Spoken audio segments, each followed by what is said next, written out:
नमस्कार, आदाब, सत श्री अकाल। मैं हूं सदीप बटानी। आप देखना शुरू कर चुके हैं वैभव क्रांति चैनल। इस समय मौजूद है हथीन विधानसभा क्षेत्र में, जहां हमारी मुलाकात हो रही है चौधरी इजराइल से। इनका राजनीतिक घराना काफ़ी पुराना है, बहुत पुराने समय से राजनीति में हैं। आइए जानते हैं सबसे पहले राजनीति में कब उनके कदम पड़े और किस प्रकार से उनका राजनीतिक अंदाज रहा।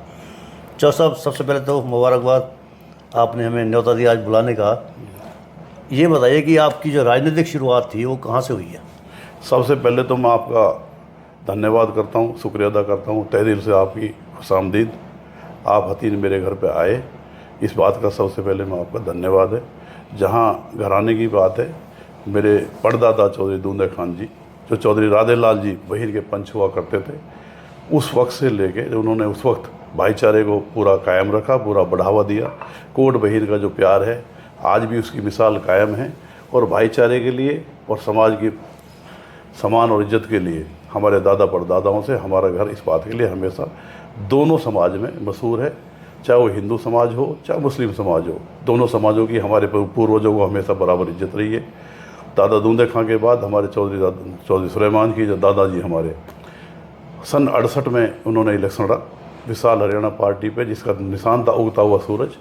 सेकंड पोजीशन रही, वो बहुत कम वोटों से 234 वोट से हार गए, उन्हें वो सम्मान मिला।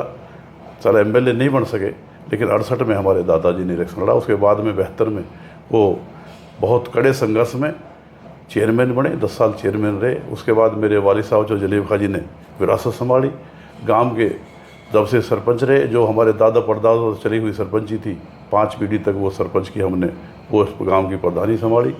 मेरे वालिद साहब जो जलीब खां जी इस सरकार में सीपीएस भी रहे, एमएलए भी रहे, जिला पार्षद के मेंबर भी रहे, और चेयरमैन का जब इलेक्शन रहा तो 12-12 वोट पे टॉस पे इलेक्शन हारा। बहुत ही सम्मान के साथ भाईचारा दोनों समाज की उन्होंने बाखूबी जिम्मेदारी निभाई। जहाँ तक भाईचारे की बात थी, मेरे वालिद साहब ने भी वही खूबी निभाई जो समाज की जिम्मेदारी मेरे पूर्वजों दादा परदादाओं पे थी।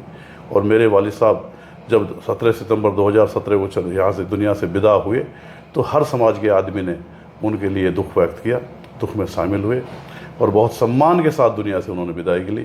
उसके बाद में 2019 का इलेक्शन मैंने बहुत तैयारी के साथ लड़ा। हर समाज से मुझे वोट मिली। जैसे मेरे वालिद साहब का नाम था, मेरे दादा परदादाओं का नाम था, उसी हिसाब से पूरे इलाके हथीन ने 36 बिरादरी ने, हर समाज ने मुझे इज्जत दी, और बहुत कम मार्जिन से मैं इलेक्शन हारा।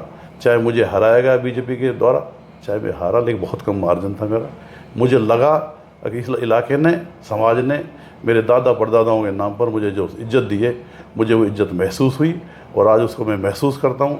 फिर दोबारा से इस इलेक्शन के लिए मेरी तैयारी है। आने वाले 2024 में मैं पूरी तरह से तैयार हूँ।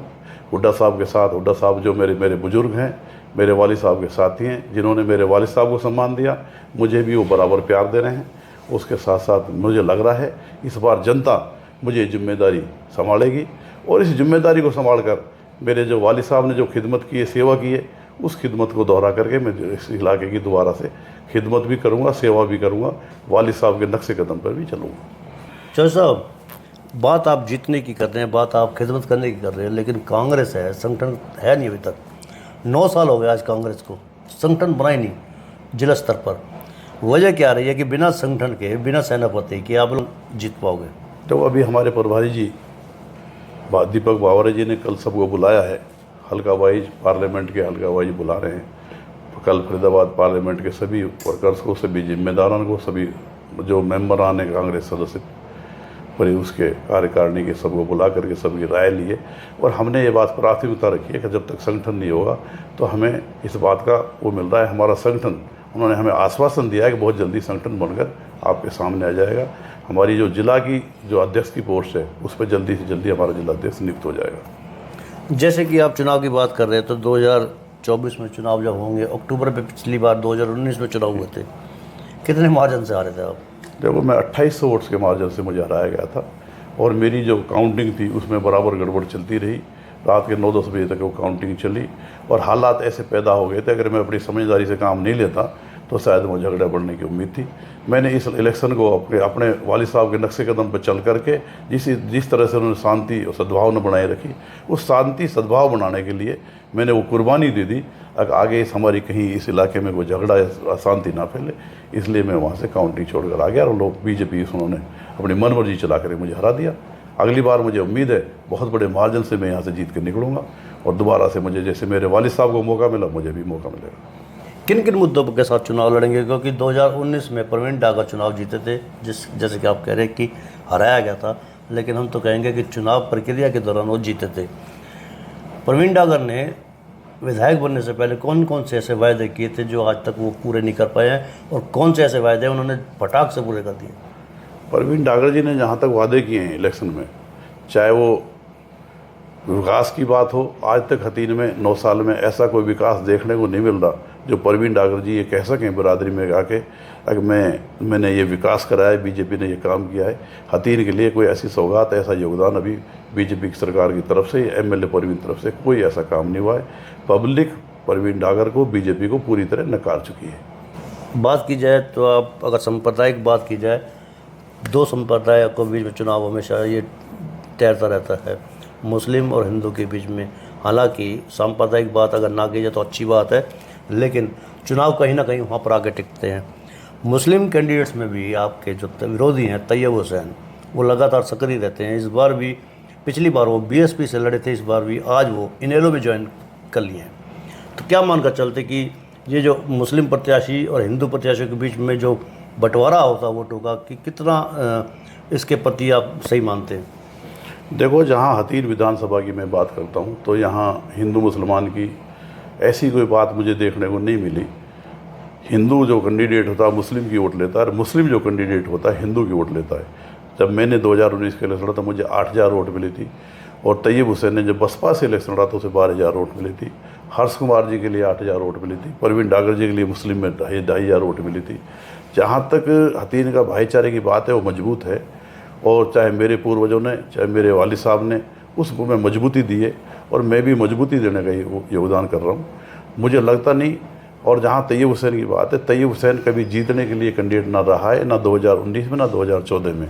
उन्हें एक तरह से कैंडिडेट बना दिया जाता है ताकि वो मुस्लिम वोट ख़राब करके हमें हरा सकें। ये सबके लिए सामने देखने को मौका मिल रहा है। ऐसी कहीं उसकी मुझे भूमिका दिखी नहीं। आज वो बसपा को भी छोड़ करके इनेलो में चले गए हैं। इनेलो में जो बसपा पार्टी की वोट उन्हें मिल रही थी, मुझे तो लगता नहीं कि वो वोट उन्हें दोबारा ले पाएगा। पहले उन्होंने 35000 वोट जरूर लिया है, 12500 वोट हिंदू समाज से लिया है, 22500 वोट मुस्लिम समाज से लिया है, लेकिन मुझे अब लगता नहीं अगर 20 के आंकड़े को पार कर लेंगे। चुनाव की बात की जाए तो बीजेपी संगठन ने अपने आप को बहुत मजबूत करने के लिए पन्ना प्रमुख सम्मेलन रखे हैं पलवल जिले की 3 विधानसभा सीटों पर। हालांकि पूरे हरियाणा में है, पलवल जिले की 3 विधानसभा सीटों पर पन्ना प्रमुख सम्मेलन होने हैं। पलवल में हो चुका है, होडल में और हतीन में कल होने हैं 23 जुलाई को। पन्ना प्रमुख सम्मेलन इस बार उनका यह दावा है कि पिछली बार 3 विधानसभा सीट जीती थी जिले की, 3 ही रिपीट की जाएगी, जीतेंगे और इतिहास में नाम रोशन करेंगे। देखो, जहाँ तक पिछली बार 3 विधानसभा सीट जीतने की बात थी, मेरा मानना ये कि पूर्व मुख्यमंत्री चौधरी भूपेंद्र सिंह हुड्डा जी को हमारे नेतृत्व ने पूरी तरह से जिम्मेदारी नहीं सौंपी थी, जिसमें टिकट की जो वितरण था वो सही जगह पे नहीं हो पाया था। और एक नारा था 75 पार का बीजेपी की तरफ से, और 75 पार के नारे में कुछ लोगों ने बीजेपी के लिए वोट डाली। तो झूठे वादे जो करते हैं बीजेपी वाले, उसमें लोग बाग कहीं न कहीं आ ही जाते हैं। जैसे कि अब आजकल की जहाँ पन्ना प्रमुख की बात आप कर रहे हैं, तो बीजेपी ने तो बड़े बड़े वादे कर रखे हैं, और एक भी वादा आज तक पूरा नहीं हुआ, ना देश में हुआ ना प्रदेश में हुआ। आज तक कोई उनका वादा पूरा नहीं है। पन्ना प्रमुख की बात जब ये करते हैं तो ये जब कोई इलेक्शन नज़दीक आता है, जब ये जनता को अपने उसमें लेने के लिए ये पन्ना प्रमुख की बात लड़ाई लड़ रहे हैं। पहले जो परवीन जी, चाहे इसमें हमारे नैयर जी और मंगला जी जो जीते हैं, वो एक बीजेपी की 75 पार के नारे में बहुत कम मार्जिन से अपनी सीट जीती है उन्होंने। इस बार ऐसा है नहीं। कहीं लोग बाग समझ चुके हैं पूरी तरह से, प्रदेश में भी समझ चुके हैं। कांग्रेस की लहर है, इस वक्त कांग्रेस की लहर है।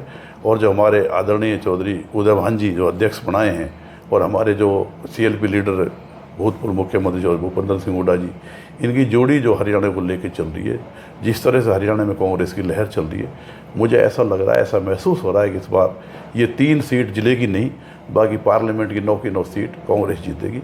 और हमारे आदरणीय भूतपूर्व मुख्यमंत्री चौधरी भूपेंद्र सिंह हुड्डा जी के हाथ मजबूत होंगे, और आदरणीय हमारे चौधरी उदय भान जी जो अध्यक्ष बने हैं, जो दक्षिण हरियाणा में पहली बार ये सौगात मिली है, उनकी अध्यक्षता में कांग्रेस सरकार बनाएगी।